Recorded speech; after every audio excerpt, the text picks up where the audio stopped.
বন্ধুরা, আমরা এখন রয়েছি রাজশাহী কলেজ মাঠে। আমাদের এবিয়ানদের ইফতার চলছে, আজকে ইফতার পার্টিতে এখন রয়েছি। আর আমার সাথে উপস্থিত আছে আমার শ্রদ্ধেয় বড় ভাইরা, কবির ভাই, তারপরে আরও অনেক শ্রদ্ধেয় বড় ভাইরা রয়েছে সিনিয়র। আর এই যে আমাদের প্রতি বছর যে প্রত্যেকটা ব্যাচের রাজশাহীতে অবস্থানরত আমরা এবিয়ানরা একত্রিত হয়, এই বিষয়ে কিছু বলবি তুই? ভাই, আপনার কিছু বলার আছে ভিডিওতে? কিছু বলেন। মজার একটা বিষয় যে রাজশাহীতে থেকেও এবি স্কুলের একটা ফিল পাচ্ছি।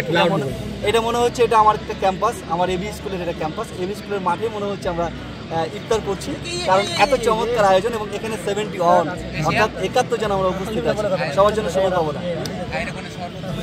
আমার বন্ধু ইস্তিয়াক রয়েছে পাশে। বন্ধু, তোমার কিছু বলার আছে কি? যে সবার এত সুন্দর একটা আয়োজন, অবশ্যই ভালো লাগছে। সবাই এবিয়ানরা একসাথে হয়েছি, আমরা 71 জন আছি। এই আয়োজনটা যদি প্রত্যেক বছর হয় তাহলে আরো ভালো হয়।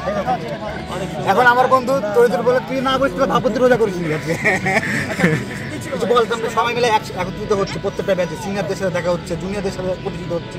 এই বিষয়ে কেমন অনুভূতিটা কেমন? পরের বার আয়োজনটা আরো ভালো হবে সেই প্রত্যাশা করি ইনশাআল্লাহ।